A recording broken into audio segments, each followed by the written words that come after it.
Hola, ¿qué tal? ¿Cómo están? Bueno, una vez más acá en Aralma vamos a tratar un tema que para nosotros es de profundo interés, que es la violencia sexual padecida en la infancia.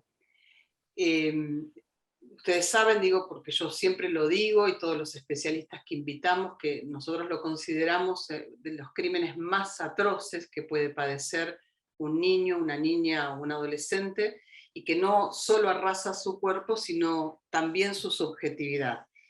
Las consecuencias de este crimen pueden llevar secuelas a lo largo de la vida, en la propia infancia, en la adolescencia y también en la adultez. Cuando la víctima puede sobrevivir a este ataque y muchas veces hipoteca la vida. Por eso hablamos de un asesinato del alma infantil. Según las cifras de UNICEF, que para nosotros se quedan cortas, digamos, porque todavía, digamos, no es un tema que está en la agenda con la importancia que debería tener, porque es un problema de salud pública, según nuestra opinión. 1 de cada 5 niñas es víctima de este crimen y 1 de cada 13 varones. No están contabilizados todavía los crímenes hacia la infancia trans. Nosotros creemos que debe tratarse como un crimen especial porque se trata de una víctima especial por su vulnerabilidad e indefensión, ¿no? La complicidad en el orden de lo social es abrumadora y a lo largo de la historia de la humanidad. Hace pocos días, no sé si fue ayer, que escuchaba en la televisión a una joven, a una mujer, que contaba haber sido novia de un ídolo mundial de fútbol y todas las violencias que había padecido y la complicidad alrededor, como que nadie se había dado cuenta que allí se había padecido violencia de todas las formas, y la violencia sexual también es lo que contaba esta mujer. Así hay miles de ejemplos en los que no me voy a detener, pero para poder mostrar de qué estamos hablando cuando hablamos de este tipo de crímenes en la infancia o en la adolescencia. Si bien la legislación ha avanzado mucho y ahora uno de nuestros invitados nos va a contar un poco de eso, todavía no alcanza para conseguir justicia para los y las sobrevivientes. Hoy les quiero presentar a Victoria y Paula Acevedo, que son sobrevivientes de violencia sexual padecida en la infancia en un ámbito intrafamiliar. Ellas denunciaron a su pederasta hace 25 años, 25 años después de sucedido, el crimen, y la justicia les dio vuelta a la cara. Siguieron adelante en una lucha importante y aparte organizada y junto a otros sobrevivientes, y llegaron, digamos, a un fallo inédito en este tipo de crímenes, que fue un juicio por la verdad, que ahora también nos van a contar. También nos acompaña el fiscal nacional ante la Cámara de Apelaciones en lo Criminal y Correccional de la Ciudad Autónoma de Buenos Aires, el doctor Mauricio Agustín Viera, quien desde su lugar y junto a otros fiscales y jueces también hablan de este tipo de justicia especial para las víctimas de crímenes sexuales padecidos en la infancia. Buenas tardes, ¿cómo están? Les doy la bienvenida a los tres. Hola, muy buenas tardes. Buenas tardes. Gracias por venir. Buenas tardes. Gracias por acompañarnos. Gracias por la invitación. Buenas tardes. Victoria, Paula, ¿cuál de ustedes quiere empezar para empezar a contarle a la audiencia de qué se trató su caso y cómo llegaron a los juicios por la verdad? Como, no sé, bueno, nosotras después de muchos años, bueno, de haber sufrido abusos en nuestra infancia, y de hablarlo y de charlarlo, también charlarlo con nuestro hermano mayor, nos, nos vimos como en la necesidad también de denunciarlo, pensando bueno, que esta persona podía seguir abusando, y entonces al principio fue como eso, bueno, denunciemos y pensemos en que, bueno, que se sepa que él abusa a las niñeces para que no sigas con esa práctica, porque si nos lo hizo a nosotras, lo puede seguir haciéndolo, ¿no? Empezó desde ahí, y después empezamos realmente en un camino que, bueno, nada, muy arduo, de mucho aprendizaje, y también con muchas compañeros en el camino, ¿no? Porque al principio pensábamos como algo más, como una denuncia, algo más individual, o bueno, en realidad pensando también en otras niñeces, pero como bueno, en nuestra denuncia, como si fuera una especie de nosotras las que tuvimos mala suerte de haber sufrido un abuso. Y a lo largo del camino y de la trayectoria nos dimos cuenta que, bueno, que esto realmente era una práctica común de este sistema, ¿no? Y que realmente sucedía en muchísimas casas, y que justamente era importante visibilizarlo, y que muchas veces cuando nosotras lo visibilizábamos, estábamos llevando también la voz de muchísimas mujeres, ¿no? No me olvido más, en Cámara de Apelaciones, apenas salí, una señora muy grande, muy mayor, me abrazó y me dijo: yo te agradezco porque tu voz es la voz mía. O sea, hoy no estuviste por vos, sino estuviste por mi voz también, me dijo. Yo no me olvido más de esa escena, porque creo que es un poco lo que nosotras venimos haciendo, y después nos encontramos con otras sobrevivientes. Nos decimos sobrevivientes porque creemos que fuimos víctimas, pero que ahora podemos estar desde otra visión, que somos sobrevivientes, que podemos sobrevivir a un abuso. Y nos unimos con otras compañeras que también estaban denunciando, que querían denunciar y que no sabían cómo hacerlo, como nos pasó a nosotras, porque al principio no sabíamos cómo hacerlo. Como había pasado tantos años, y dónde, cómo, todo era como una interrogación y como buscando ayuda. Y bueno, golpeamos muchas puertas, encontramos la forma, muchas personas nos ayudaron, y sobre todo, bueno, de las compañeras de Campaña contra la Prescripción, que es, bueno, es donde estamos nosotras, que son todas compañeras que también denunciaron y les consideraron prescriptos. Al principio era como, ¿cómo es eso de que está prescripto? Yo no lo entendía, hasta que pude entender qué significaba la prescripción, cómo podía ser que delitos de abuso, o sea, tuviera una prescripción y todo, porque es muy fuerte para una sobreviviente entender que lo que se está debatiendo no es en sí si realmente ocurrió el hecho, sino si prescribió o no, ¿no? Cuando estaba en la Cámara de Apelaciones, escuchaba los debates de los abogados, y era más un tecnicismo, y no era lo más importante, ¿no? Que nosotras habíamos sufrido un abuso, y que realmente sufrimos un abuso, y que esa persona, y no se estaba debatiendo ni buscando pruebas de eso, ¿no? Bueno, y ahí, bueno, empezamos a unirnos, no sé, igual voy a dejar acá que mi hermana también cuente un poco. Pero bueno, hicimos esta campaña nacional, porque estamos en bastantes provincias, y bueno. Hola, buenas tardes. Bueno, yo habito el territorio ancestral de Neuquén, de Junín de los Andes en la actualidad, así que nuestro camino con Vicky lo habito desde que hicimos la denuncia. Yo tuve que viajar a Buenos Aires para denunciar.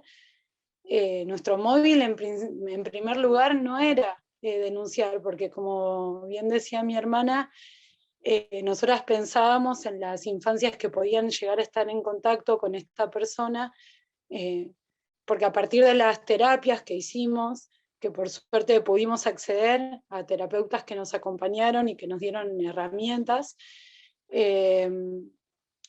nos dimos cuenta de esto, de que para esa persona, que fue la persona que abusó de nosotras, era una práctica sexual, ¿no? Era una persona perversa. Entonces dijimos, bueno, esto lo puede seguir haciendo, y si es así, tenemos que alertar a las niñeces que estén a su alrededor. Eso fue en principio nuestro móvil. Entonces lo que queríamos, nos enteramos de que estaba en un pueblito, era alertar al pueblito donde él vivía de cuál era la situación. En ese camino que empezamos a hacer y a pensar juntas, con mi hermano, juntas, los tres, y con gente que por suerte tuvimos alrededor que nos contenía, nos acercamos a la posibilidad de denuncia, conocimos la prescripción. Yo desde este territorio que habito, mi hermana desde Buenos Aires, y a conocer otras sobrevivientes y otros sobrevivientes, y a saber y a darnos cuenta que en la sociedad esto no se hablaba, y que cada persona, cuando nosotras lo nombrábamos, se nos iban acercando un montón de personas contándonos que también les había pasado, y que siempre lo habíamos vivido como algo, una marca personal, como algo estigmatizante a nivel personal. Bueno, y a partir de esto, de la organización, de la terapia, y de encontrarnos con otras compañeras y poder hacer lecturas y analizar la realidad, gracias a los feminismos que se empezaron a organizar, al Ni Una Menos, a todo el movimiento de mujeres y disidencias, empezamos a entender que los abusos sexuales en la infancia eran una práctica social encubierta. Era algo que, como dijo Sonia al comienzo, si la estadística que UNICEF nos da es de que 1 de cada 5 niñas es abusada, y pensando en relación a esto, que debe ser, digamos, conociendo que son muy pocas las niñas que pueden hablar, que pueden decirlo en el momento, muy pocas las niñas en general que pueden contar en el momento que lo están viviendo, y pensando quiénes pueden acceder a un proceso de justicia y desde dónde se toma el dato para esa estadística, dijimos, el dato sería mucho más grande.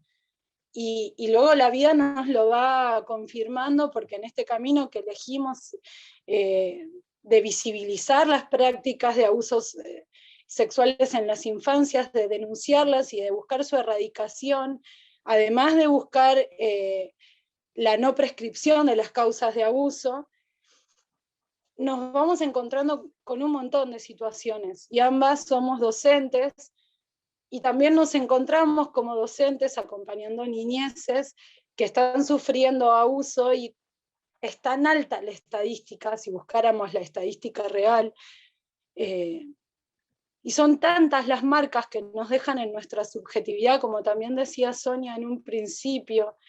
Yo acá enumeré algunas para no olvidarme, para que las personas que estén escuchando en este momento y de repente puedan, porque algunas personas no lo recuerdan.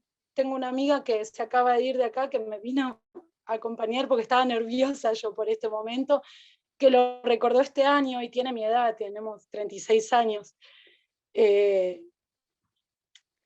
Y una de las marcas es el desorden, nos deja mucho desorden, nos cuesta ordenar la realidad. Nos cuesta un montón ordenar la realidad, porque para poder sobrevivir a los abusos, desordenamos nuestra mente, por lo menos esta es la palabra con la que yo puedo nombrar, ¿no? Y luego ordenar nuestra vida, de darnos cuenta qué es lo que nos hizo mal, es un trabajo muy arduo, como también venía contando Vicky. Sacar nuestra voz, valorar nuestra voz, no nos creen, cuando hablamos no nos creen, y aún cuando hablamos en el presente, siempre se desconfía de nosotras y de nosotros, siempre somos quienes van a estar siendo sospechados y sospechadas y sospechades las personas que expresamos situaciones de abuso y de acoso. Es increíble, pero la sociedad sigue funcionando así, entonces cuesta un montón sacar la voz. Te interrumpo un segundo, Paula, para hacer esta acotación. Yo siempre cuento esto, soy repetitiva, pero me parece que hay que decirlo en relación a lo que vos te estás diciendo. Yo cuando entré en el 96 a trabajar en el Hospital General, digamos, de agudos, en el área, por supuesto, de psicopatología, en esa época todavía los supervisores y nos enseñaban en la universidad que las personas que contaban abusos sexuales eran tantas que Freud había dicho, bueno, no puede ser esto posible, así que debe ser una fantasía. Entonces, bueno, las supervisiones eran, bueno, no, el niño o la persona adulta, yo atendía niños, digamos, pero intercambiábamos con equipos de adultos también, debe fantasear. Yo, como soy una sobreviviente, sabía que no se trataba, digamos, de esto de un fantaseo. entonces podía escuchar de otra manera, pero era muy difícil, digo, y estamos hablando, no, digo, de muchos años, pero tampoco de tantos años atrás, donde realmente no era tomado como real desde la psicología, estoy diciendo, ¿no? O sea, el área que tiene que trabajar en la recuperación de las víctimas. Por suerte, finalmente, eso fue cambiando, pero todavía te encontrás con esto que vos decís, ¿no? En los juzgados, con muchos especialistas, digo, en la psicología y en otras profesiones también, que no le creen a las víctimas, ni a los niños, ni a las personas adultas cuando lo recuerdan. Pasa en la clínica continuamente, personas de cualquier edad llegan y de pronto empiezan a recordar haber sido víctimas de abuso, pero sí, todavía está en jaque la palabra de las y los sobrevivientes. Paula, te doy la palabra de nuevo. Sí, una última cosa para no extenderme tanto y en relación a esto que decís y la desvalorización de las sobrevivientes y los sobrevivientes, pensar en que la familia, que es la institución que organiza y funda nuestra sociedad, etimológicamente familia significa conjunto de esclavos, y que está fundada sobre el culto, así lo entendemos nosotras, y desde este lugar también nos posicionamos. Está fundada desde la cultura de la violación, y la familia es lo que el eje transversal de la sociedad, ¿no? Y digo esto de que está fundada desde la cultura de la violación porque está fundada desde la organización en la que el padre es el dueño de las corporalidades todas, y la otra, leotre, es un territorio a conquistar, y así, desde esta, digamos, esto es lo que funda este sistema en el que vivimos, la otredad siempre está pensada como un territorio a conquistar, ¿no? Y desde ese lugar, las niñeces, y las niñeces pobres sobre todo, las niñas pobres, son quienes están más vulnerables. Y eso es un grito que la verdad nos convoca un montón. Las mamás protectoras luchando contra el falso SAP, una vergüenza que el Poder Judicial todavía dé lugar al falso SAP y revincula a las niñeces con los abusadores. Esto es tremendo y pasa en la actualidad muchísimo, y es admirable la lucha de las madres protectoras. Todas las pibas, todos los pibis, todos los sobrevivientes, todas las tías, las abuelas, las maestras que escuchan a las niñeces, por todas nosotras llamamos a una marea roja y a luchar contra el abuso y a hablar de estos temas para erradicar esta práctica, para desarmar esto que lamentablemente infecta a nuestra sociedad y vulnera un montón las subjetividades de las infancias. Eso. Recordar que el 19 de noviembre es el Día contra el Abuso. Sí, sí, es el Día Mundial de Prevención contra la Violencia Sexual o el Abuso Sexual en la Infancia, así que bueno, muchas organizaciones vamos a hacer de todo, ¿no? Antes de pasarle... ¿Podría decir algo? Sí, dale, Vicky. Sí, dale. A mí me parecía bueno sumar a lo que me estaba diciendo mi hermana, con respecto a, primero que es muy difícil hablarlo, porque también hay una especie de, a veces, de una mirada de otro, que hasta a veces es lastimosa, porque es como, uy, ay, pobrecita, ay, mira, o pasa esto, o también esta idea de que, bueno, si la abusaron por ahí, abusa también. Y entonces es como también medio complejo hablar, ¿no? En esas circunstancias. Creo que también nosotras venimos a decirles a las sobrevivientes y también o sea, a las madres, a las familias, que vean que por ahí su hije, sus sobrines, quien por ahí tiene signos de estar sufriendo un abuso, que no es que es el fin del mundo, ni hay un dicho, yo siempre lo digo porque lo escuché en el almacén de mi casa y creo que es así, uy, pobre pibe, le cagaron la vida. Bueno, no nos cagaron nada la vida, me parece que justamente nosotras estamos acá en eso, queremos demostrar que se puede lograr un montón, que sí quedan secuelas, eso es verdad, quedan secuelas por ahí para toda la vida, pero que se pueda trabajar con eso y la terapia es fundamental, es re necesaria, pero que también es parte de una sanación colectiva, ¿no? Porque lo que nosotros observamos, que tanto como en la última dictadura cívico-militar se dio como una especie de silencio y que no había, había como un olvido, bueno, con esto también hay como una especie de silencio colectivo, ¿no? Y hay una cuestión de esto no se habla, porque si hablamos nos produce tanto a todos los que lo hablamos, o pronunciarlo, ya decirlo, ¿entendés? O sea, pensarlo y decirlo nos es tan fuerte y nos provoca tanto ya en el cuerpo en sí, que parece que tuviera que haber un silencio colectivo.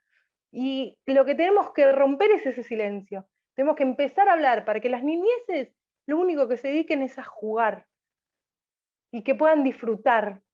Pero por eso también nosotras como adultas decimos, bueno, estamos acá denunciando y viendo esto, porque también es necesario ver nuestra propia historia y nuestra historia individual, pero nuestra historia colectiva, ¿no? Porque si se da en tantas casas, lamentablemente, porque la mayoría de los abusos se dan intrafamiliarmente, bueno, tenemos que empezar justamente a hablarlo para empezar a generar un poco de, bueno, de sanación colectiva para toda esta sociedad, que nos lo merecemos y sobre todo se lo merecen las niñeces, y las niñeces que vendrán, las futuras, sobre todo. Claro, Vicky, tenés razón. Después, si quieren, al final podemos decir algunos signos y síntomas como para alertar a las familias, que siempre lo decimos, y también, ¿no?, hablar de un poco, después lo vamos a mencionar, acerca de los abusos dentro de las instituciones, ¿no? Las instituciones de acogida de niños, como también las instituciones eclesiásticas, que es mucho y recién ahora han comenzado a alzar la voz los varones, y eso es súper importante también. Mauricio.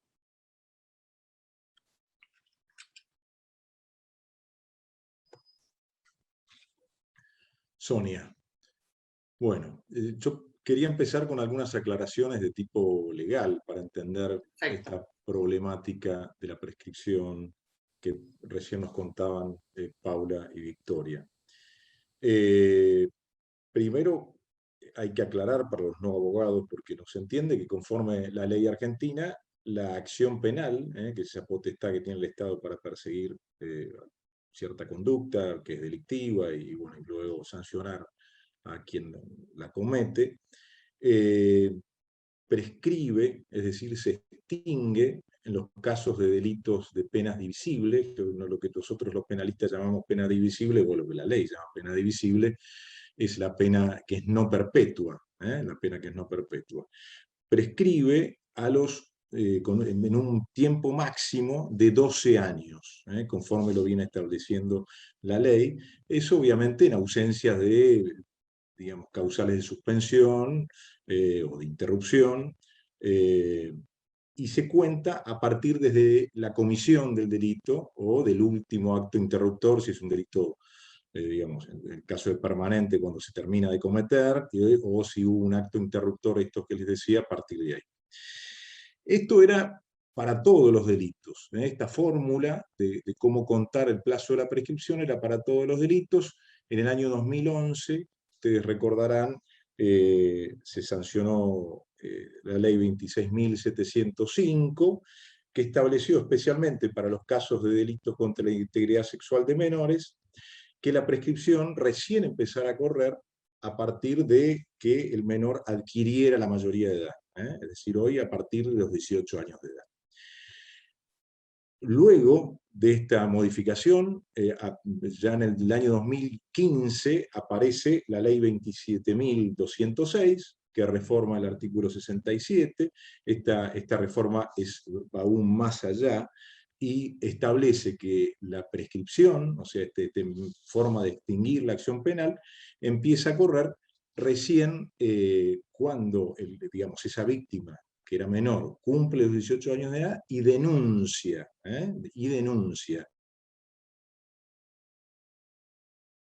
Y o ratifica la denuncia hecha por sus representantes legales.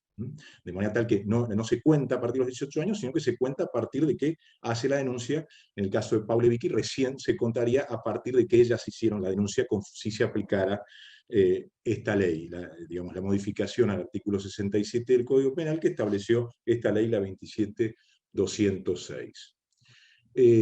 Hoy se podría decir que en nuestro país se encuentra entonces debidamente reglamentada la garantía de tutela judicial efectiva para las víctimas de estos crímenes, pero hay un universo de casos, como el caso de Paula y de Victoria, que fueron denunciados, digamos, ocurrieron antes de estas dos reformas legales, y se denunciaron transcurridos esos 12 años que yo mencionaba.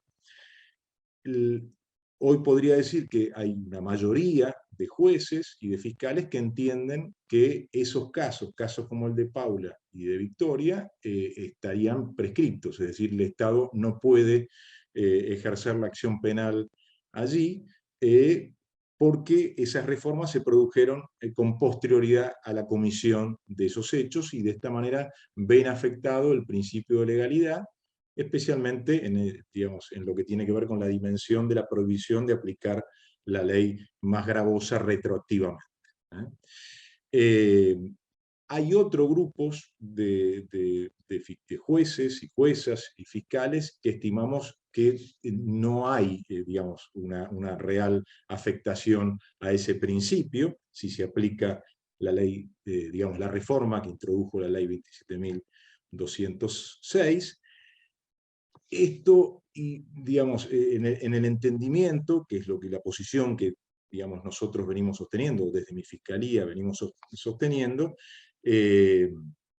basada en la operatividad de distintas, digamos, disposiciones convencionales, algunas incluso con jerarquía constitucional, que ya estaban vigentes al momento de los hechos ocurridos similares a los de Paula y Victoria, y menciono solamente esos casos porque están las víctimas acá, no puedo hacer mención, pero hemos tenido intervención en decenas de estos casos.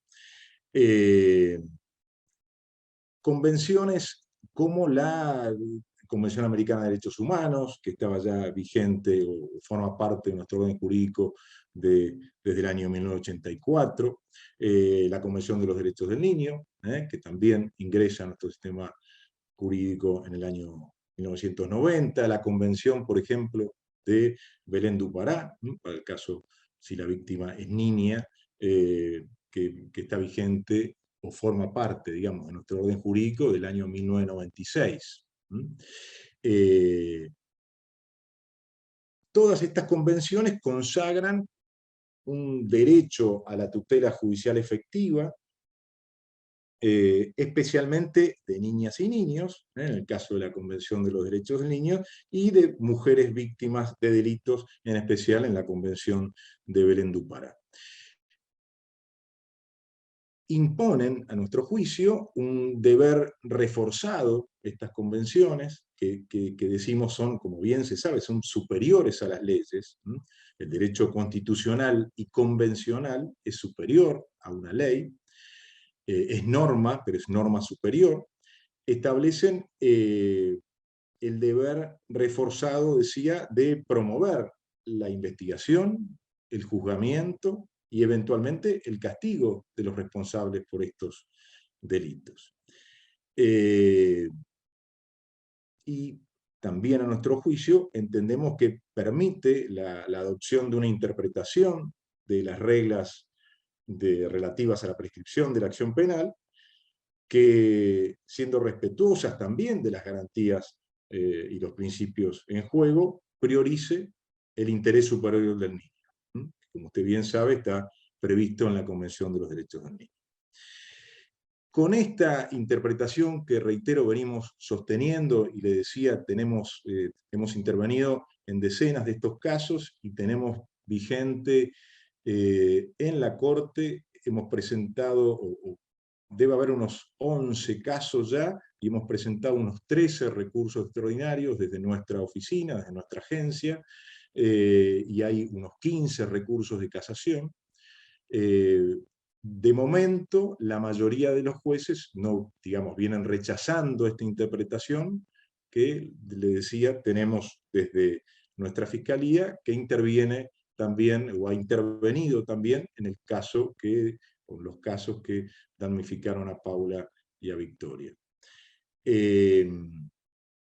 Hay un grupo de esos casos, en el cual el primero de esos casos, con esta particularidad, fue el de Paula y Victoria, en los que una de las salas de casación, la sala 3, por mayoría, votos del doctor Jantus y del doctor Huarte Petit, establecieron, si bien por mayoría también rechazaron, digamos, nuestra postura y digamos, y resolvieron sobre la prescripción. Digo por mayoría porque en estos fallos el doctor Jantus, el juez Jantus, compartió nuestra posición, pero resuelven, es un tribunal colegiado que resuelven 3 jueces. No obstante lo cual, a pesar de haberse rechazado entonces, digamos, nuestra postura, los jueces Jantus y Huarte Petit dejaron firme y dispusieron la posibilidad de que se habilite una instancia, lo voy a leer como ellos lo dijeron, jurisdiccional, para que quienes se presentan como víctimas puedan acceder a la determinación de la verdad de los hechos que denuncian, aún frente al obstáculo para la persecución penal y castigo del presunto autor derivado de la prescripción operada y correctamente declarada. Así, en estos términos, ellos han resuelto ello, habilitando, finalmente, termina la decisión, habilitando a quienes se presentan como víctimas, en el caso, puedan acceder al proceso de determinación de la verdad de los hechos. Es decir, hay 5 casos actualmente, 5. El primero fue el caso que damnificó a Paula, o que las tiene por víctimas a Paula y a Victoria, en las que quedó firme esta determinación de la Sala Tercera de la Cámara de Casación, permitiendo una suerte de proceso por la verdad, o juicio por la verdad, como usted se refería al comienzo. Fue algo novedoso, tan novedoso que incluso el fallo, digamos, de esta Sala Tercera, en su momento incluso salió publicado en el sitio que tiene la Corte Suprema, el SIG, en el Centro de Información Judicial. Y bueno, y como le decía, después se fueron sumando otros casos más. Había a principio de año 3, ahora tenemos 5 ya, en los cuales la Fiscalía, digamos que yo, de la que soy titular, hemos presentado con posterioridad recursos extraordinarios para continuar con nuestro planteo en la Corte respecto del entendimiento de la vigencia de la acción en estos casos, pero reitero, esto quedó firme. A raíz de esto, desde mi oficina, hemos, a principio de año, en el mes de febrero,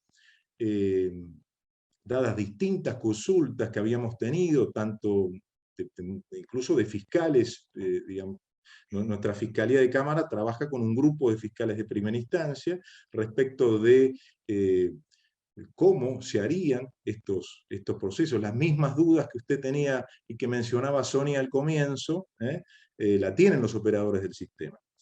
Desde nuestra oficina hemos pedido un informe oficiado en su momento a la Cámara de Casación para ver si había dictado alguna resolución, alguna reglamentación de este proceso, habida cuenta que la normativa procesal actual, el Código Procesal Penal de la Nación, en su artículo 4, le da esta posibilidad al Poder Judicial de establecer, digamos, normas prácticas o reglamentarias. Se había cuenta que no es algo que esté previsto en la norma procesal aún. No hemos tenido todavía noticia digamos, o sea, de qué se resolvió sobre eso. Evidentemente aún no han tomado la decisión de hacerlo, o se está trabajando en eso. Igualmente también hemos puesto en conocimiento a la Procuración General de la Nación, luego de una reunión que he mantenido yo en mi fiscalía con otros 2 fiscales que colaboran con nosotros, que forman parte de la unidad de asistencia en la casación, para, digamos, pensar que desde nuestro lugar, pensar sugerencias sobre cómo vemos nosotros que podría eventualmente ser un juicio por la verdad. Porque como usted bien dice, no hay precedentes sobre esto en estos casos. Los precedentes que hemos tenido, por lo menos que yo recuerdo, son, como se señaló, los precedentes en casos de lesa humanidad, en ocasión de que estaban vigentes las denominadas leyes del perdón, que fueron las leyes de obediencia de vida y punto final, y en aquel momento hubo cámaras federales del país, me acuerdo de la Cámara Federal de La Plata, la Cámara Federal de Bahía Blanca, y estoy seguro que otras cámaras federales, entiendo que por vía reglamentaria también, por vía reglamentaria establecieron como una suerte de pautas para llevar adelante estos procesos por la verdad. Como no hay normas entonces, se nos ocurrió a estos fiscales transmitirle a la Procuración nuestras inquietudes. Se ha formado un expediente en la Procuración sobre esto, que está en trámite, y se han pedido una serie de informes, hasta donde yo conozco. Pero bueno, si le parece bien, le comento qué sugeríamos. ¿Qué sugeríamos? Que era con la doctora María Piqué y con el doctor Filippini, el Leonardo Filippini, con los que me he reunido para pensar un poco de esto. Primeramente, cuando uno habla de proceso por la verdad, que es lo que se podría denominar a partir de que esta mayoría de la Sala Tercera de la Cámara de Casación en lo criminal y correccional de esta capital dispuso, estamos hablando de un proceso de esclarecimiento de un hecho histórico obviamente con este objeto, ¿no? Que se trate de abusos sexuales cometidos contra menores, que se declare prescripta la acción penal. En todos estos casos son, digamos, tienen ese mismo objeto. Y entonces, que este proceso sirviera para justamente esclarecer estos hechos y determinar la verdad a través de alguna decisión judicial, la verdad de lo denunciado, la verdad de ese hecho, y alguna atribución a la persona indicada como responsable de esos hechos. Estamos afuera del derecho penal, o si se quiere, fuera del derecho sancionador, porque no es un proceso penal. Entonces lo denominamos un poco con, digamos, con estos nombres.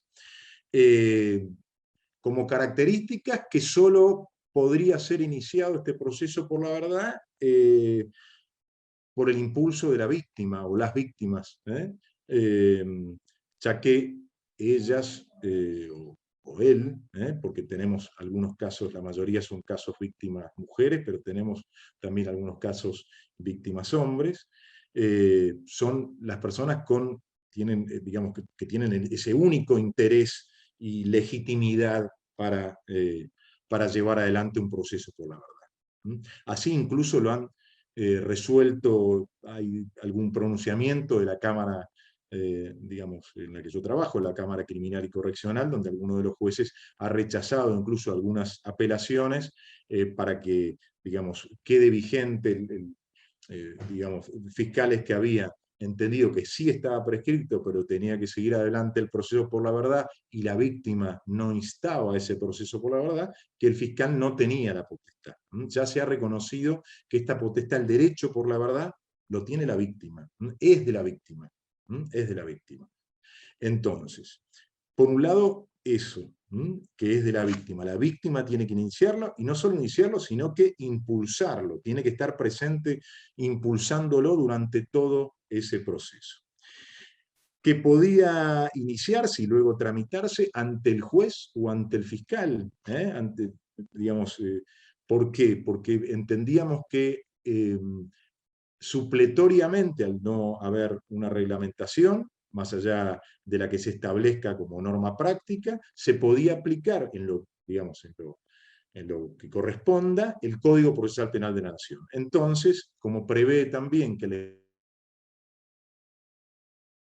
instrucción puede, digamos, quedar en dirección del fiscal, podía llevarla tanto el fiscal, tanto el juez, o si el juez entiende que la puede llevar adelante el fiscal, el fiscal. Que podría disponerse, digamos, todas las medidas que están previstas en el Código de Procedimientos, el Código Procesal Penal de la Nación. Obviamente, las que son de resorte jurisdiccional debería disponerlas el juez. Y la excepción era,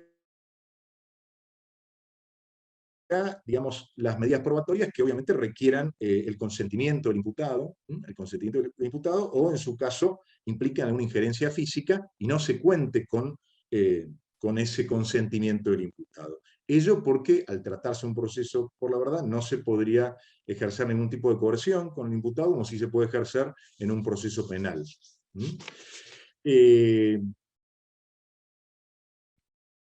Entendemos que el imputado tendría derecho a que se conozca, obviamente, su imputación, habría que correrle algún traslado para que se conozca el hecho que se le imputa y las pruebas que se han referido en su contra, y el imputado tiene derecho a ser, o debería tener derecho, en este proceso que estamos pensando, o que estamos sugiriendo, a prestar una declaración, que puede ser obviamente no juramentada, porque eres la persona indicada como autora de este suceso, no juramentada, que puede ser recibida ante el juez o ante el fiscal, incluso si está delegada la investigación, sosteniendo acá que la presencia del imputado, la intervención del imputado no sería obligatoria, o sea, sería optativa para él. Si él no quiere estar presente, no sería obligatoria, como es obligatoria en el proceso penal.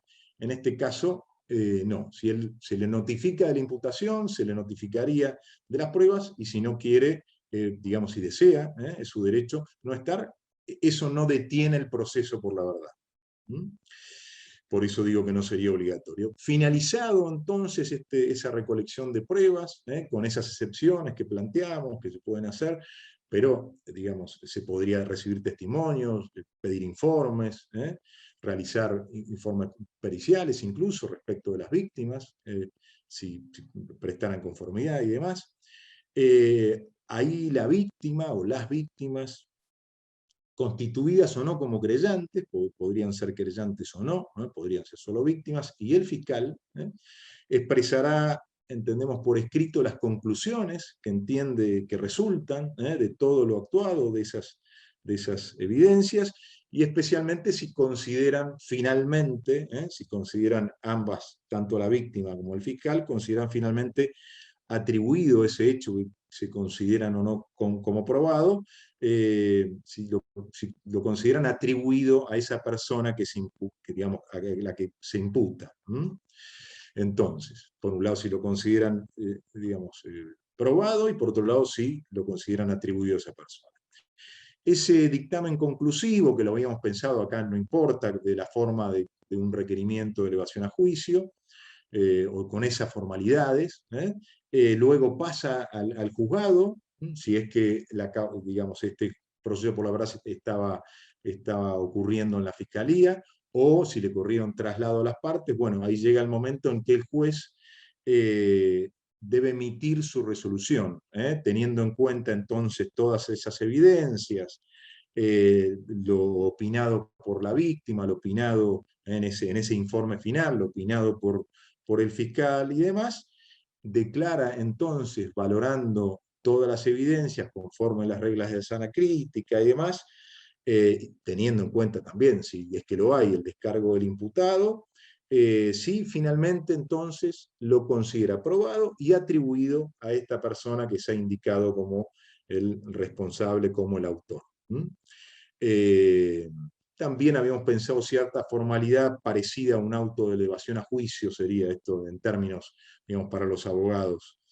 En caso que no ocurriera así, que el juez no lo tuviera como como probado el hecho o atribuido a esa persona, eso se archivaría, al igual, obviamente, se archivaría de que si la víctima en algún momento no lo impulsa. No lo impulsa, nos quedamos sin impulso durante ese proceso y debería ser archivado.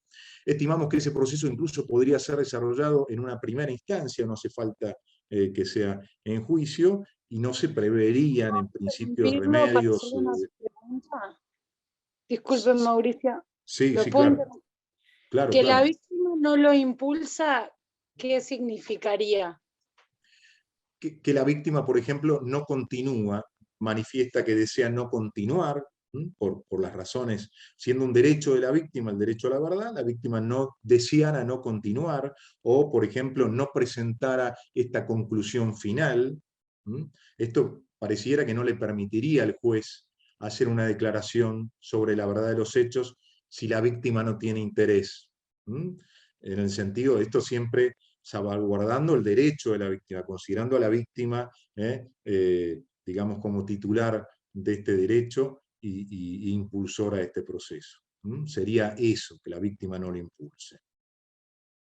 A nuestro entender, reitero que no es, esto aclaro igual, con esto cierro, esto es una sugerencia que se nos ha ocurrido a nosotros, este grupo de fiscales que les comentaba, y que lo hemos transmitido en su momento a la Procuración, y eso ha quedado como en un expediente, que les reitero está en trámite y se ha pedido una serie de informes. No lo puede reglamentar la Procuración, ni lo puede reglamentar el Ministerio Público, porque las facultades legales las tiene digamos, el Poder Judicial. Son los jueces los que estarían autorizados por la norma procesal a reglamentar un proceso de estas características. Pero bueno, nuestra sugerencia digamos, para opinar sobre cómo lo veríamos era esa. Y con esto termino. Estas causas, les decía, están actualmente, tenemos esos recursos en la Corte, tenemos esos recursos en la Casación. La Corte tiene el caso de Paula y de Victoria, y me refiero exclusivamente al de ellas porque, bueno, porque están acá presentes, y la Corte no ha resuelto todavía. Estamos a la espera de que resuelva nuestro recurso extraordinario, a ver si se hace lugar o no. Hasta el momento todos los recursos extraordinarios que hemos presentado han sido mantenidos por la Procuración General, así que estarían todos en condiciones para que la Corte finalmente resuelva. Perfecto, muy, muy claro, Mauricio, te agradezco mucho. Victoria, ¿tenés alguna pregunta para formular en relación a tu caso, a los casos en general? ¿Qué te parece? Porque Paula ya alguna cosita Sí, se preguntó, pero bueno, es importante. sí, yo igual no sé si, bueno, yo lo pregunto porque me lo han preguntado.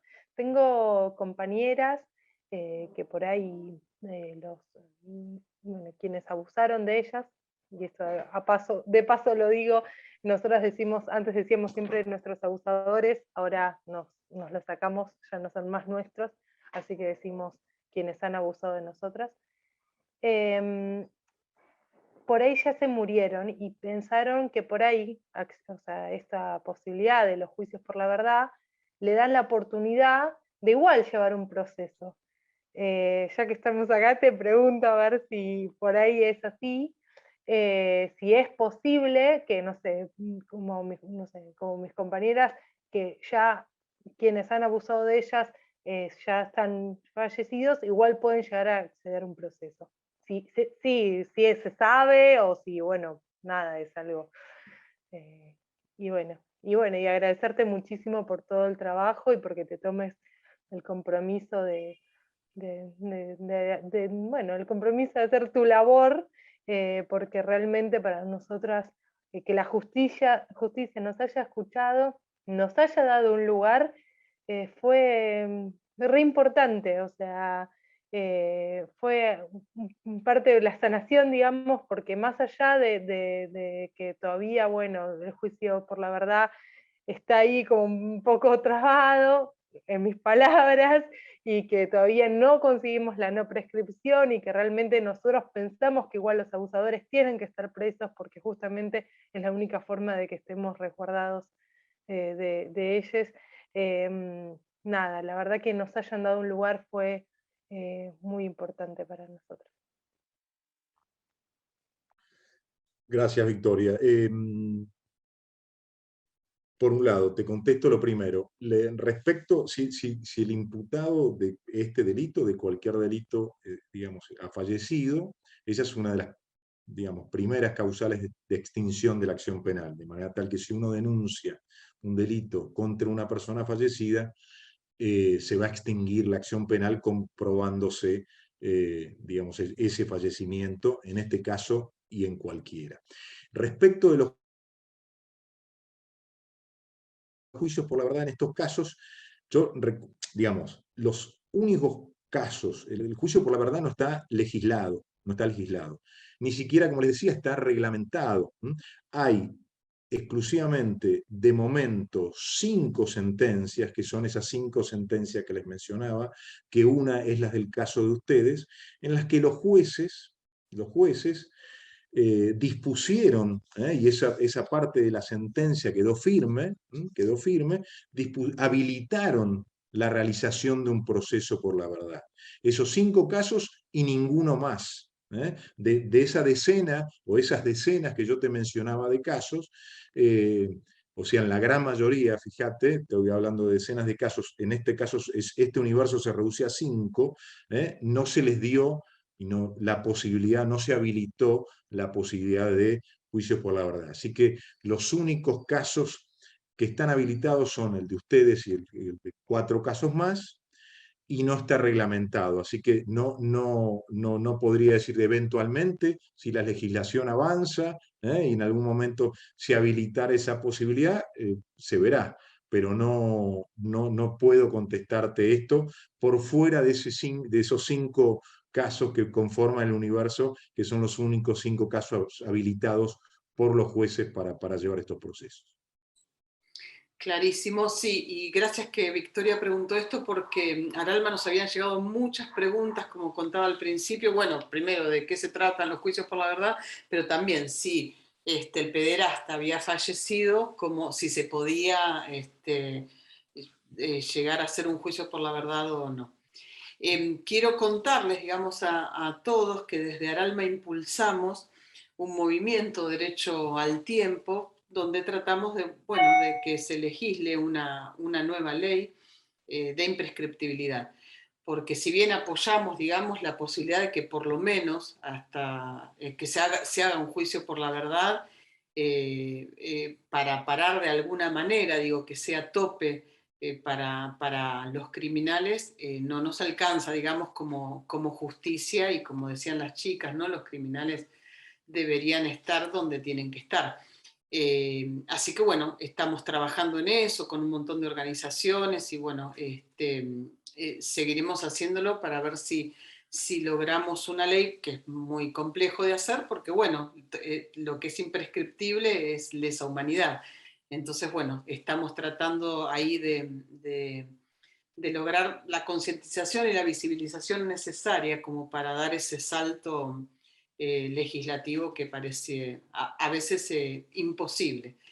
Pero me parece importante decirlo también para bueno, dejar en claro, digamos, qué cuestiones estamos manejando. Y las chicas desde sus organizaciones, desde la campaña, digo, también están impulsando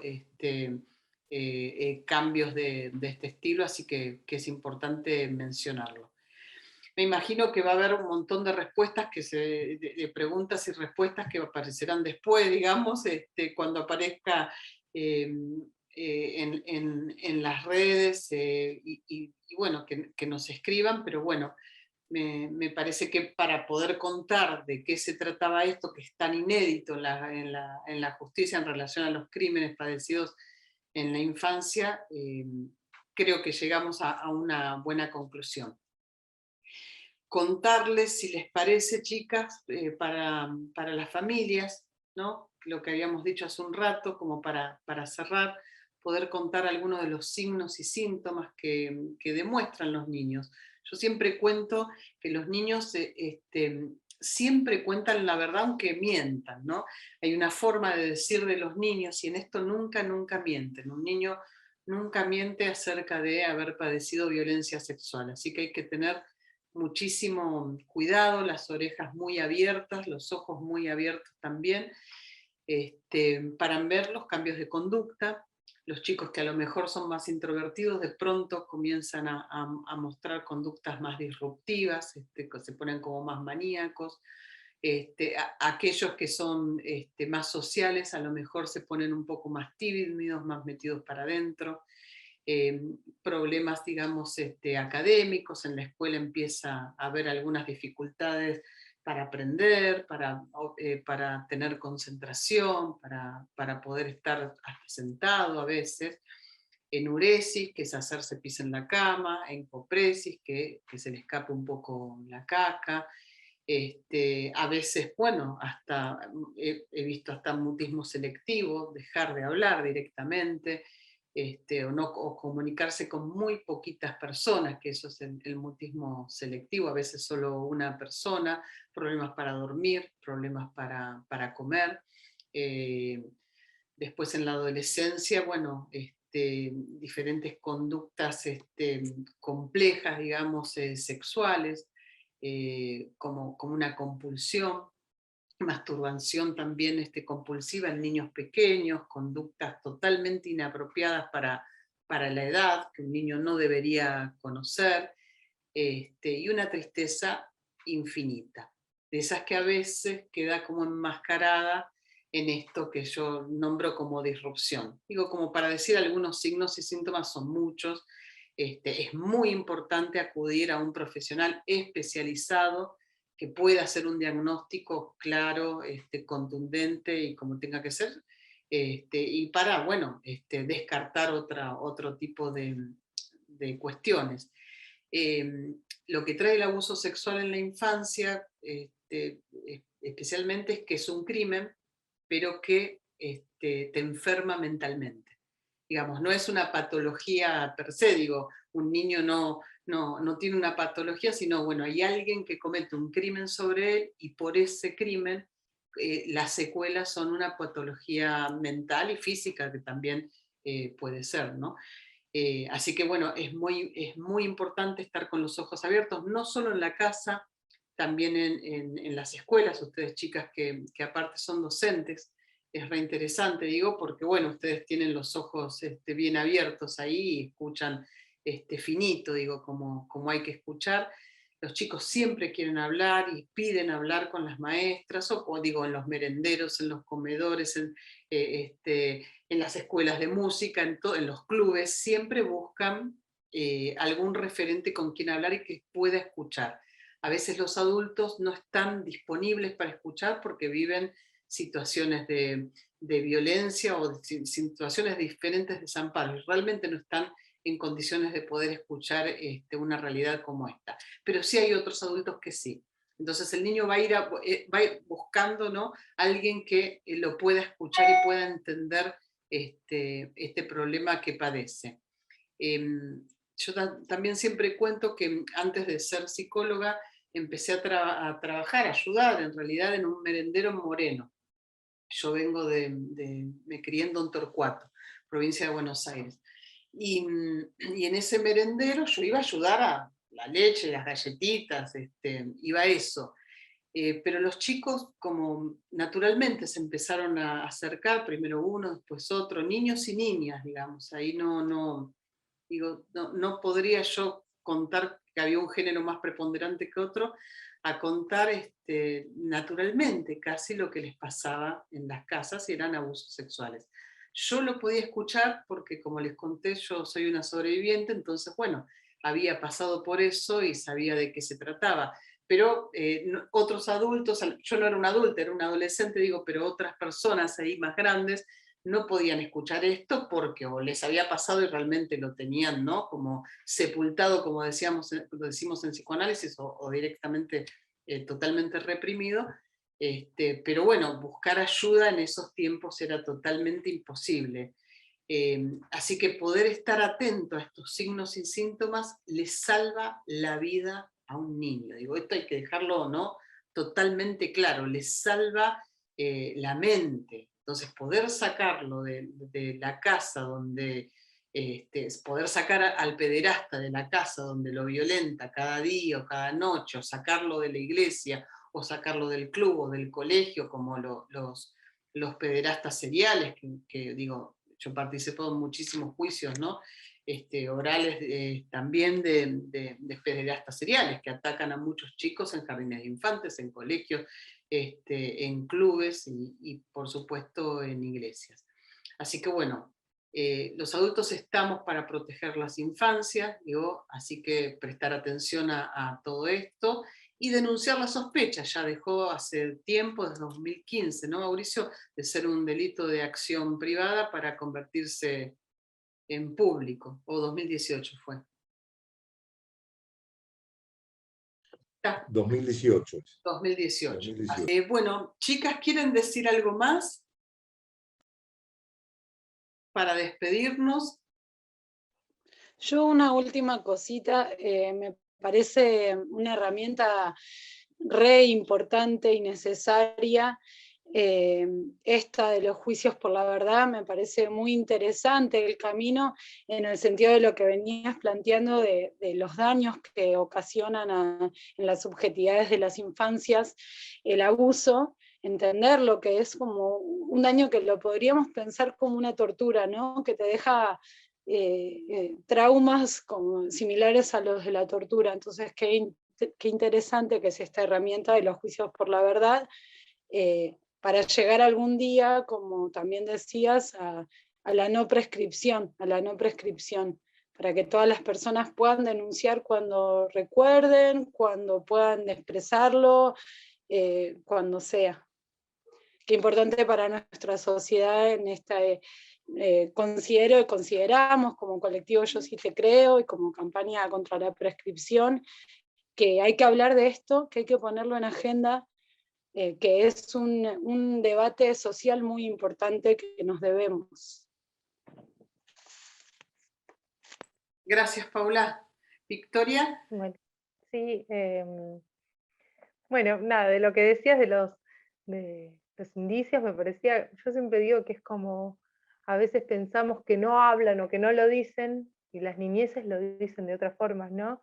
Como no solo es con la palabra, sino están hablando, y que está bueno escucharlos en todo sentido. Por eso está buena, como le decías, la escucha profunda, porque sí, es una escucha profunda, ¿no? Después me parecía, bueno, nada, contarles que vamos a seguir luchándola, que seguimos pidiéndole al feminismo, a todas las personas que quieran apoyarnos, porque vamos a seguir luchándola, porque no nos vamos a detener.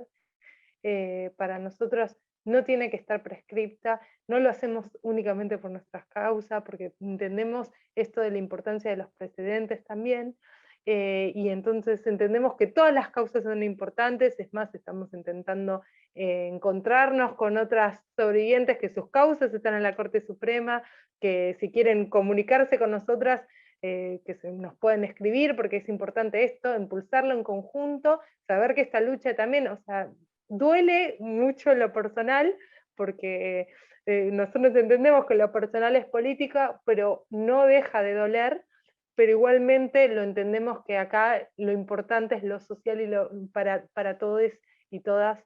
Y bueno, nada, que vamos a seguir en esto, así que si nos quieren seguir acompañando, que les pedimos apoyo y vamos a seguir impulsándolo.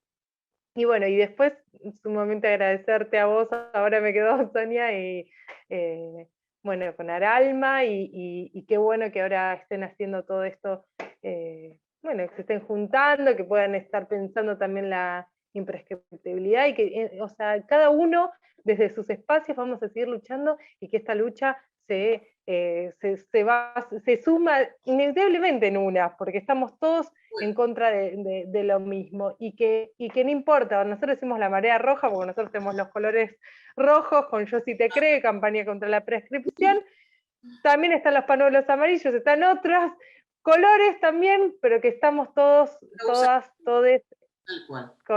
contra el abuso sexual en las infancias, y que decimos abuso sexual en las infancias nunca más, y para las niñeces todo. Muchas gracias, Victoria. Mauricio, ¿querés dejar dicho algo para cerrar? Me parece, digamos, conmovedor que, digamos, que Paula y Victoria puedan contar su caso. Admiro su valentía, su entereza, y bueno, nada, desde mi lugar estamos trabajando para, independientemente de estos 5 casos que les decía que los jueces han dispuesto la posibilidad de hacer juicios por la verdad, desde la Fiscalía insistimos en la vigencia de la acción penal en estos casos. Seguimos hasta las últimas consecuencias, que es la Corte, que esperamos que se pronuncie. Nada más, entonces. Muchas gracias, Mauricio. Bueno, muchas gracias a los tres. Es un encuentro realmente muy conmovedor. Me quedo con un poquito de lo que dice cada uno, pero digo, en resumen, poder decir que, bueno, que desde cada espacio, digo, desde las organizaciones o mismo, ¿no? Desde el espacio que nos cuenta Mauricio, se sigue luchando por infancias libres de violencia y de justicia, por supuesto, para los y las sobrevivientes. Les mando un abrazo enorme y muy, muy agradecida. Gracias. Gracias, Sonia, por la invitación, y bueno, saludos a Paula y a Victoria. Gracias, muchas gracias Mauricio, y muchas gracias Sonia por este espacio tan valioso, y gracias a mi hermana, mi compañera de lucha. Gracias. Bueno, muchas gracias, y gracias, Paula. Chao, muchas gracias. Adiós.